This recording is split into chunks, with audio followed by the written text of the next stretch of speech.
제가 최근 들어서 어떤 것을 좀 가르쳤냐 그러면 사술적인 기도를 제가 설명을 했어요. 사술적인 기도. 사술적인 기도를 뭐냐 그러면 사술적인 기도는 기도 자체를 통해서 기도하는 자기에게 더러운 귀신이 들어와 버리고 귀신의 역사를 끌어와 버리고 기도의 대상자가 되는 사람의 귀신을 보내버리는 게 사술의 기도예요. 그렇기 때문에 옛날에 흑마술이나 백마술, 흑마술 같은 경우는 지푸라기로 그 사람 모습을 만들어 놓고 바늘로 막 가슴을 찔러가지고 죽어라 죽어라 하고 저주를 내리고 이런 것이 흑마술이고 백마술도 있고 그래요. 근데 그런 사술을 거는 것처럼 신자들이 하는 기도 자체가 사술이 될 수가 있어요. 사술이란 말은 무당푸닥거리다 그 말이에요. 무당푸닥거리. 어떤 사람이 기도 생활을 오래 해옵니다. 오래 해오는데 열매가 없다. 아니면 거의 없다. 그러면 그 사람은 거의 10중 8구 열에 8개 9개는 사술 기도를 하고 사술. 다시 이야기하면 하나님께서는 진리의 하나님이시기 때문에 하나님의 말씀과 맞지 않는 기도는 받지 않습니다. 받지 않고 하나님 말씀과 어긋나는 기도는 누가 역사합니까? 귀신이 역사합니다. 마귀가 역사합니다. 마귀가. 그래서 그 사람들이 이야기해요. 나 기도 생활 좀 했는데요. 많이 했는데요. 주님과 가깝습니까? 아니요. 주님의 은혜가 있습니까? 아니요. 주님의 평강이 당신 심령 속에 있습니까? 아니요. 주님의 기쁨이 있습니까? 아니요. 아니 그런데 어떻게 당신이 기도한 겁니까? 그것이? 정말 당신이 기도했다는 이야기는 사랑 되신 주님께 나왔다는 이야기고 소망 되신 주님께 나왔다는 이야기고 기쁨 되신 주님께 나왔다는 이야기고 당신의 능력 되신 주님께 나왔다는 이야기인데 그분과 함께 거했다는 이야기인데 주님의 기쁨이 있습니까? 아니요. 나 그냥 절망만 있어요. 기도생활 하셔요? 예. 기도생활은 새벽마다 일어나서 합니다. 그런데 저는 절망만 있습니다. 나는 비통해요. 비통. 나는 기도생활 계속하는데 내 마음속에는 너무 큰 상처와 원한이 있어서 잊을 수 없어요. 정말 당신이 기도하는 것입니까? 그건 기도 아닙니다. 당신은 기도해 왔던 것이 아닙니다. 깜짝 놀래요. 아니 저 기도해 왔는데요. 아니 정말 당신이 기도해 왔다면 주님과 함께 거하는 시간이 기도인데 그러면 주님의 평강이 당신 안에 왜 없습니까?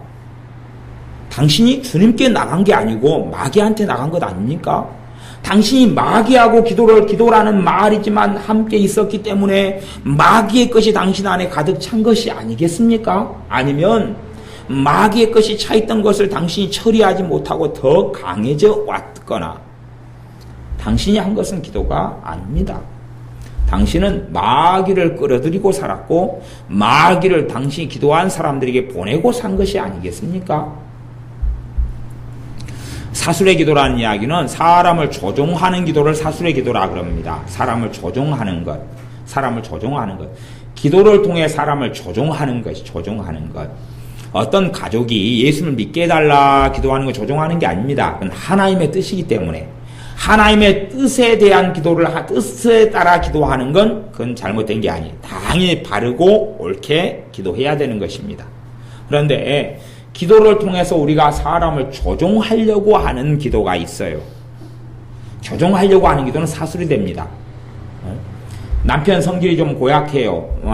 예를 들어서 남편이 나를 좀 부드럽게 대해줬으면 좋겠어요.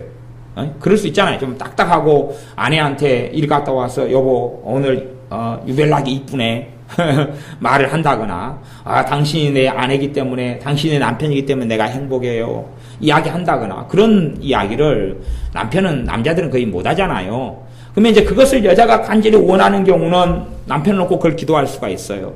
이 사람이 부드럽게 말하고 사랑스러운 말을 하고 좀 그렇게 나에 대해서 또 온건하게 됐으면 좋겠다고 기도할 수 있어요. 그것 자체가 뭐예요? 사술이 돼요. 사술이. 사람을 조종하는 것이 되죠. 조종하는 것이.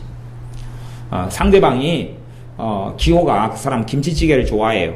그리고 예를 들어서 순두부찌개를 절대 안 좋아하고 싫어한다고 쳐요.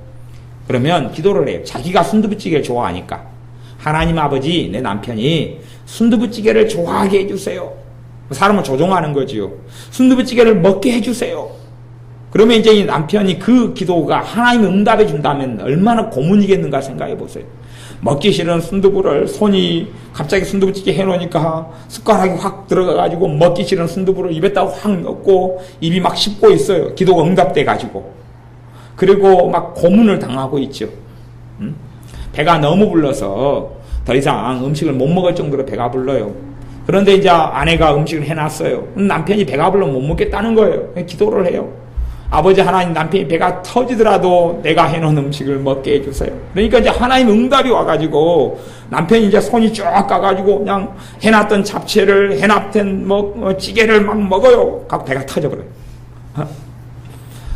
상대방이 원치 않는 것, 상대방이 바라지 않는 것을 내가 기도를 통해서 조종하려고 하는 것, 누구에게 이익이 되도록요? 내게 이익이 되도록. 물론 합리화는 얼마든지 할 수 있겠어요. 내가 똑똑한 사람이 돼가지고 이건 사심이 있거나 사사로운 이익이 아니다. 저 사람에게도 이렇게 돼야지 좋을 것이다. 그렇게 하면서 상대방의 인생을 누가 결정해버려요? 내가 결정하죠. 내가 결정한 다음에 기도를 해요. 이 부모들은 자식에 대해서 사술의 기도를 참 많이 합니다. 자식의 인생을 누가 결정하냐 그러면 자기가 결정해요. 자식은 실업계 간다 그래요. 그러니까 부모가 기도해요. 아버지 하나님, 내 아들의 마음을 바꾸셔서 인문계를 갈 수 있도록 해주세요. 기도를 해요. 그래서 제가 이야기를 어떤 경우는 못합니다. 그러면 속으로는 미쳤다 미쳤어. 미쳤다 미쳤어. 그렇게 해서 자식한테 마귀를 보내고 더러운 귀신을 보내요. 그래서 부모와 자식 간의 관계가 상하고 서로 인문계를 간다 할지라도 인생이 좋지를 않지요. 저주를 가져오는 거죠. 기도를 통해서 사람을 바꾸려고 그래요. 상대방을 존중하고 대화하고 이야기하고 하나님께 지혜를 구해가지고 정말로 인문계를 가는 것이 지혜롭고 좋은 일처럼 보이면 대화하고 설득하고, 하지만 강압적으로 하는 문제가 아니라 자식이 잘못된 길을 걸어가고 있다면 강압적으로 해야 돼요.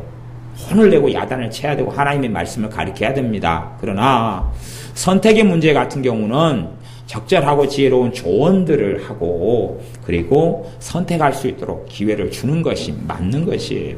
사람은 하나님의 형상을 따라 창조되어서 각 사람의 선택하는 것을 하나님은 존중하십니다. 심지어 그가 주님을 거절하고 지옥을 선택해도 그렇게 갈 수밖에 없는 것이에요. 하나님은 강제로 사람을 어떻게 하지 않습니다. 그런데 기도를 통해서 사람을 강제로 어떻게 바꾸려고 그래요. 남편이 어떤 직장이 나타났는데 실업자예요. 그런데 이제 아내 보기에는 새로운 어떤 직장이 나타났는데 그 직장이 참 좋은 것 같아요. 근데 남편은 거기서 일하기 싫다는 거예요. 그래서 기도해요. 하나님, 남편이 저 일을 할 수 있도록 마음을 감동해 주십시오. 물론 객관적으로 보면 아내가 옳아요. 왜냐하면 직장 생활을 몇 개월 동안 안 하면서 뭘 먹고 살라는 이야기예요. 게으름 피우고 있는 게 아니고 일을 해야지요. 그런데 남편은 지금 하기 싫어해요. 기도를 통해서 이제 남편에게 이야기하면 남편은 성질 내니까 하나님하고 해결하겠다. 그리고 하나님 남편의 마음을 감동하셔서 저 일을 하게 해 주십시오. 막 그렇게 기도를 해요. 그런 기도가 사술의 기도가 되는 경우가 굉장히 많아요. 하기 싫은데 마음을 감동해서 해달라니 그런 거 이상한 기도가 되는 것이에요. 근데 그런 기도 생활을 사람들이 참 많이 합니다. 이게 뭐냐 그러면 자기가 최고 똑똑하고 자기가 최고 지혜로운 사람, 자기 판단, 자기 평가가 너무 높아요. 자기 안에 자기 중심과 자기 생각으로 꽉 쌓여 있어요.